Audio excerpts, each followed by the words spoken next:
40 மதம் கொண்ட யானைகளை தன் அபார வீரத்தால் அடக்கிய கோழை, உலகமே கோழை என அவமானப்படுத்திய ஒருவன் எப்படி மாவீரனானான்? வாங்க, கோழை வீரனான கதையை இலவசமாக கேட்கலாம். நீ சரியான ஆண்மகனாக இருந்தால் அங்கே கட்டி வைக்கப்பட்டிருக்கும் 40 மதம் பிடித்த யானைகளுடன் சண்டையிட்டு உயிருடன் வா. அப்படி வந்தால் இன்று இரவே நான் என்னை உனக்கு சமர்ப்பிக்கிறேன் என்று ரட்ச வம்சத்து இளவரசி யவனிகா அனைவரின் முன்னிலையிலும் சமரனை அவமானப்படுத்த அதை கேட்ட சமரனின் கண்கள் கோபத்தில் சிவந்தன. சமரன் 25 வயதான பாஞ்சால நாட்டு இளவரசன். அதீத சக்திகளை கொண்ட சமரன் எதிர்பாராத விதமாக தன் எல்லா சக்திகளையும் இழந்து மகா சக்கர போட்டியில் கடுமையான தோல்வியை கண்டு எல்லோர் முன்னிலையிலும் தலைகுனிந்து நின்றான். சக்திகளை இழந்த சமரனுடன் நிச்சயித்த திருமணத்தை முறித்துக் கொள்வதாக சபையினர் அடங்கிய கூட்டத்தில் அறிவித்தாள் ரட்ச வம்சத்து இளவரசி யவனிகா. போட்டியில் எல்லா சக்திகளையும் இழந்த உன்னை யார் திருமணம் செய்து கொள்வாள்? இங்கே பார், 9 நட்சத்திரத்தையும் அடைந்து அபராஜித பட்டத்தை பெறும் வீரனை தான் நான் மணப்பேன், உன்னை போல் கோழையே அல்ல என்று யவனிகா சொல்ல அதனை கேட்ட பாஞ்சால நாட்டு அரசரும் சமரனின் தந்தையுமான அருணேந்திரர், இப்படி நிச்சயித்த திருமணத்தை நிறுத்துவது எந்த வகையிலும் முறையல்ல யவனிகா, சற்று சிந்தித்து முடிவெடு, இதில்தான் எங்கள் நாட்டின் கௌரவமே அடங்கியிருக்கிறது என்று கூற அதை கேட்டு அவரை ஆணவமாக பார்த்த யவனிகா, உங்கள் நாட்டின் கௌரவத்திற்காக என் கௌரவத்தை என்னால் இழக்க முடியாது. உங்கள் மகனை போன்ற ஒரு கோழையை திருமணம் செய்து கொண்டு என்னால் காலம் முழுக்க அவமானத்தோடு வாழ முடியாது. ஆண்மகனுக்கான எந்த தகுதியும் இல்லாத இவனை எப்படி நான் திருமணம் செய்து கொள்ள முடியும் என்று யவனிகா சமரனை அவமானப்படுத்த கூனி குறுகி நின்றான். தன் சக்திகளை இழந்த ஒரே காரணத்தினால்தான் இப்படி எல்லோர் முன்னிலையிலும் தலை குனிந்து நிற்கும் நிலை ஏற்பட்டதென எண்ணி மிகவும் வருந்தினான். தன் சக்திகளை இழந்ததன் மர்மம் புரியாமல் குழம்பி தவித்தான். என்னை கோழை என்று அவமானப்படுத்தி உதறி தள்ளிய உன்னை அடுத்த மகா சக்கர தேர்வில் வெற்றி கொண்டு நான் கோழை அல்ல வீரன் என்று நிரூபிப்பேன் என்று சமரன் சவால் விட அதனை கேட்டு அலட்சியமாக சிரித்த யவனிகா, நீ என்னை வெற்றி கொள்ளப் போகிறாயா? அது இந்த ஜென்மம் அல்ல, எத்தனை ஜென்மம் எடுத்தாலும் நடக்காது. நீ எப்போதும் கோழை இளவரசன் தான் சமரா என எல்லோர் முன்னிலையிலும் அவமானப்படுத்த கோபமான சமரன், அப்படி ஒருவேளை நான் போட்டியில் வெற்றி கொண்டால் உன் இளவரசி பட்டத்தை துறந்து உன் கிரீடத்தை வீசி எறிந்து விட்டு வாழ்நாள் முழுக்க எனக்கு அடிமையாக இருக்க தயாரா என்று கேட்க அந்த சபையே அதிர்ந்து போனது. ஆணவமாக சமரன் முன்னே வந்து நின்ற யவனிகா, சபாஷ் சமரா, உன்னை போல் கோழைக்கு கூட ரோஷம் இருப்பதை நினைத்து சந்தோஷமாக இருக்கிறது. நீ வீரன் என நிரூபித்து விட்டால் அதே மைதானத்தில் என் கிரீடத்தை வீசி எறிந்து விட்டு உனக்கு அடிமையாக சேவை செய்ய தயார் என்று யவனிகா சொல்ல அதை கேட்டு அந்த சபையை நடுநடுங்கியது. உலகில் பேரழகியும் சிறந்த வீராங்கனையுமாகிய யவனிகா எல்லா சக்திகளையும் இழந்த கோழையின் சவாலுக்கு சம்மதித்தது சலசலப்பை ஏற்படுத்தியது. சமரனால் எப்படியும் போட்டியில் வெல்ல முடியாதென்று அனைவரும் உறுதியாக நம்பினர். அவன் காது படவை ஏளனமாக சிரித்தனர். சமரன் சவாலை விட்டுவிட்டு அங்கிருந்து செல்ல முற்பட, கொஞ்சம் பொறு சமரா, உன் வீரத்தை நிரூபிக்க எதற்கு அடுத்த மகா சக்கர தேர்வு வரை நான் காத்திருக்க வேண்டும்? நாளையே அதனை பரிசோதித்து விடலாம் என்று சொல்ல அது அங்கிருந்த அனைவரையும் குழப்பத்தில் ஆழ்த்தியது. அப்போது பாஞ்சால நாட்டு மந்திரி யவனிகாவிடம், நாளையா? நாளை எப்படி போட்டியை நடத்த முடியும்?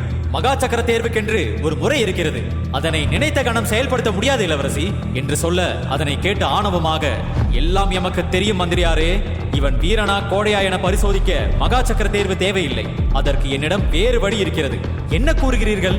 எனக்கு ஒன்றும் விளங்கவில்லை இளவரசி என புரியாமல் மந்திரி கேட்க யவனிகா சமரனை முறைத்தபடி, நீ சரியான வீரமிக்க ஆண்மகனாக இருந்தால் எந்த ஆயுதமும் இல்லாமல் ஒரே ஆளாய் அங்கே சங்கிலியால் கட்டப்பட்டிருக்கும் எவராலும் வீழ்த்த முடியாத 40 மதம் பிடித்த யானைகளை வீழ்த்த வேண்டும். அப்படி நீ வீழ்த்தி உயிருடன் வந்தால் நீ ஒரு வீரன் என்று ஏற்றுக்கொண்டு நாளை இரவே உனக்கு அடிமையாக வருகிறேன் என்று யவனிகா சொல்ல அதை கேட்டு சமரனும் நாட்டு மக்களும் ஆடி போயினர். ஒரு மதம் பிடித்த யானையுடன் சண்டையிட்டு வெற்றி பெறுவதே முடியாத காரியம். அப்படி இருக்க எந்த சக்திகளும் இல்லாத கோழை சமரன் எப்படி 40 மதம் பிடித்த யானைகளுடன் சண்டை செய்ய போகிறான் என்ற குழப்பம் எல்லா மக்களிடையும் தோன்றியது.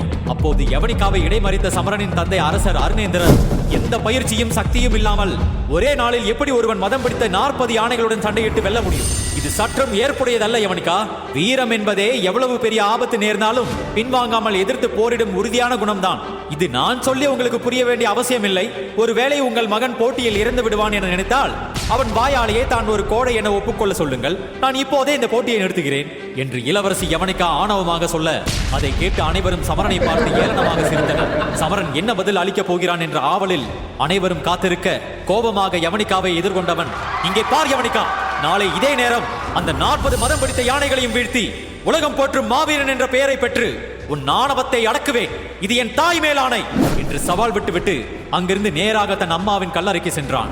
ஆளரவமற்ற அந்த கல்லறையில் புல்செடியோடு அடர்ந்து கிடந்த அம்மாவின் கல்லறையின் அருகே அமர்ந்து நடந்ததை எண்ணி குமரினான். எல்லோரும் சொல்வது போல் நான் உண்மையாகவே கோழைதானா? என்னால் என் சக்தியை திரும்ப பெறவே முடியாதா? கோழை என்ற அவப்பெயரை போக்கி எப்படி வீரனாகுவது? மகாசக்கர தேர்வில் நான் தோல்வியுற்றதன் காரணம் என்ன?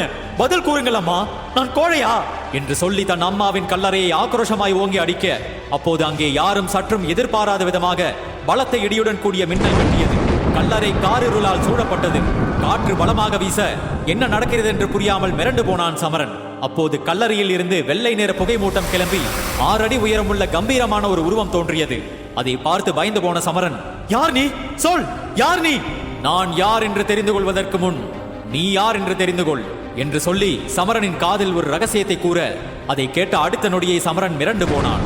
நான் கூறிய இந்த ரகசியத்தை யாரிடமும் பகிரக்கூடாது.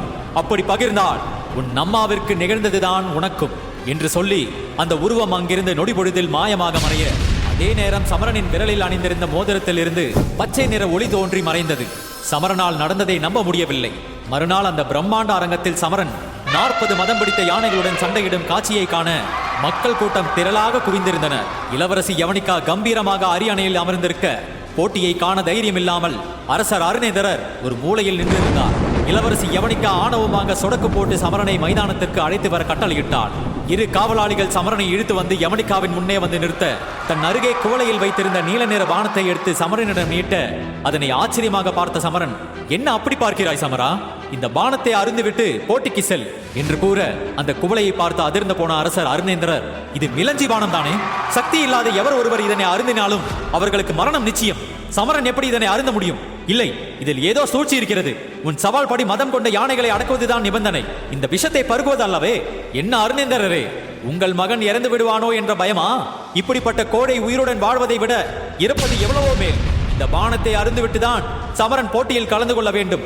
இதுதான் என் கட்டளை என்று யவனிகா ஆணவமாக சொல்ல, அதை கேட்டு கோபமான சமரன் சடால் என்று அந்த குவளையில் உள்ள மிலஞ்சி பானத்தை முழுவதுமாக பருகினான். அதனை பார்த்து இளவரசி யவனிகாவின் முகத்தில் எதையோ சாதித்தது போல் ஒரு சந்தோஷம் வெளிப்பட்டது. அப்போது 2 காவலாளிகள் சமரனை தரதரவென அழைத்துக் கொண்டு மைதானத்தின் நடுவே நிறுத்தினர். போட்டி ஆரம்பமாகட்டும். அந்த மதம் பிடித்த யானைகளின் சங்கிலிகளை அவிழ்த்து விடுங்கள் என்று கம்பீரமாய் கட்டளையிட, கூறிய வாளினால் சங்கிலிகள் வெட்டப்பட்டு மதம் பிடித்த 40 யானைகளும் விடுவிக்கப்பட்டது. எல்லா பக்கமும் யானைகள் பிளறிக்கொண்டு ஆக்ரோஷமாய் சமரனை நோக்கி ஓடி வர, அதன் கோபத்தை மேலும் அதிகமாக்கும் வண்ணம் மிளகா பொடியையும் பல ஒளிகளையும் பட்டாசுகளையும் கொளுத்தி அவைகளின் மேல் ஏவ கட்டளையிட்டாள் யவனிகா. புழுதியை கிளப்பிக் கொண்டு யானைகள் சமரனை நோக்கி அதிவேகமாக ஓடி வந்தது. அந்த அரங்கமே அதிர்ந்து போகும் அளவிற்கு அதன் வேகம் இருந்தது. 4 பக்கத்தில் இருந்தும் யானைகள் சூழ்ந்திருக்க, சமரன் இதிலிருந்து தப்பவே முடியாதென்று அனைவரும் எண்ணினர். இன்றோடு பாஞ்சால நாடு என் கைக்குள் அடங்கப் போகிறது. பாஞ்சால நாட்டின் இளவரசன் மதம் பிடித்த யானைகளால் குத்தி கிழிக்கப்பட்டு அடையாளமே தெரியாமல் மண்ணோடு மண்ணாக கலக்கப் போகிறான் என்று நினைத்த யவனிகா ஆக்ரோஷமாக சிரித்த அடுத்த நொடி அங்கே யாரும் கனவிலும் எதிர்பாராத வினோத மர்ம சம்பவம் நடந்தது. அதை பார்த்த யவனிகா, அருணேந்திரர் மற்றும் அங்கிருந்த மொத்த கூட்டமும் ஒரு கணம் அதிர்ச்சியில் உறைந்து போயினர். நாடே உறைந்து போகும் அளவிற்கு அங்கே என்ன நடந்தது? சமரன் அந்த 40 மதம் பிடித்த யானைகளை அடக்கி சவாலில் வென்றானா? இல்லை, மிலாஞ்சி பானத்தை பருகிய சமரன் இறந்து போவானா? 40 மதம் பிடித்த யானைகளை எந்த சக்தியும் இல்லாமல் ஒரே ஆளாய் எப்படி வீழ்த்த போகிறான் சமரன்? அந்த மர்ம புகை உருவம் சமரனுக்கு கூறிய ரகசியம் என்ன? அந்த மைதானத்தில் நடந்த வியப்பூட்டும் சுவாரஸ்ய சம்பவத்தை தெரிந்து கொள்ள உடனே பாக்கெட் FM டவுன்லோட் செய்து இலவசமாக கேளுங்கள். போர்க்கண்ட சிங்கம்.